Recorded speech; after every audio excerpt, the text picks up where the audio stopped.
Bea, it's really lovely to meet you. How is it at Te Puea marae? What's it like being here? It's great. It's welcoming, everyone's welcoming and they're kind. Bea is 16, in age for NCEA and school socials. She's been homeless, out of school and has cancer. Going to Te Puea may prove a turning point in her life. Before that... We're staying at my auntie's. And how many of you were there at your auntie's? Like 15 of us. 15 in one house. Bea shared a room with younger siblings, a mattress on the floor. In Auckland, this isn't unusual, but Bea has... Non-Hodgkin's lymphoma. And you're getting treatment for that? Yep, chemotherapy. And where do you get that? At Starship Hospital. And so you were getting cancer treatment whilst living with 15 people in your auntie's house? Yeah. This is classic respiratory illness territory. Bea wore a mask to fight winter infections. Her dad went to Housing New Zealand, but there was no home available. He did have a job in Hamilton, but Bea's cancer treatment was in Auckland, and they could find nowhere to live here other than with her auntie in that home of 15. Can you tell me about the past few months? Have they been stressful? Yeah. When I found out I was diagnosed with cancer, from then everything just went hard and it was stressful on my dad. Nowhere to live? No. He stayed at auntie's but it was overcrowded. Then my dad found out about Te Puea marae, so he thought maybe we would come here. Yeah, it is very... Te Puea is gently abuzz during the day. Manaki tangata. Volunteers prepare meals. The food, like their labour, has been donated. The marae calls its guests whānau. Today there are 33 whānau here. It's safe and warm and they're served delicious homemade food. Homemade is something special. I'm grateful for that. I'm thankful for everyone's support and their kindness, but especially everyone at Te Puea marae.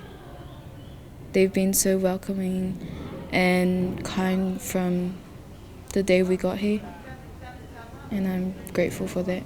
Success has many fathers. The government agencies now working with Te Puea are all part of a collective response here. But before Te Puea, these families did appear lost. Bea's father had asked for a Housing New Zealand home and not received one. She and her 4 siblings, including her 2 much younger brothers, didn't have a home. What do you dream of for them? To have a home.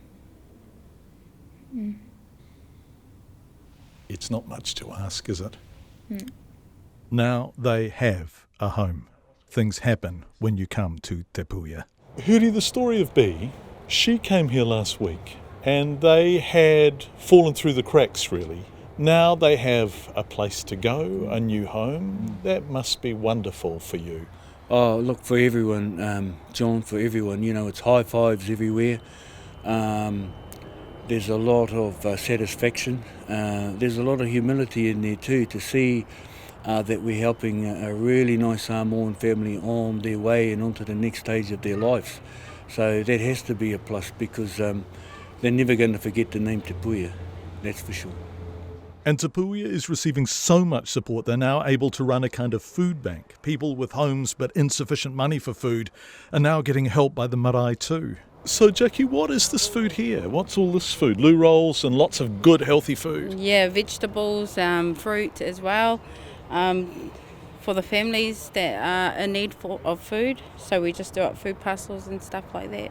So you've had so many donations, so much food has come in for the families at Te Puea that you're now able to send food parcels out to other families. Yes. Yeah, we are able to send out food for families that need it. Yeah, and we just keep it here and wait till they turn up so they can take some food home for them and all their families. What's happening here is a kind of respite from the stress of day-to-day subsistence. Huri Moana Dennis, the marae's chairman, says when you have no job, no home, no concrete sense of self, that hopelessness makes you helpless too. You can't have a good conversation with people if they're under pressure or they're stressed about what they ought to know and who they should be talking to. So I just think we just need to take a bit of time out, catch our breath and just lower the stress levels a little bit so that we can have a proper conversation about how to deal with this. B's family now has a home. They'll move into it tomorrow. The 16-year-old girl with cancer has somewhere to live. It's the first of two very personal victories B's planning to have. How's your treatment going? It's all right. Chemotherapy's tough, isn't it? Yeah. But you're going to beat it. Yeah.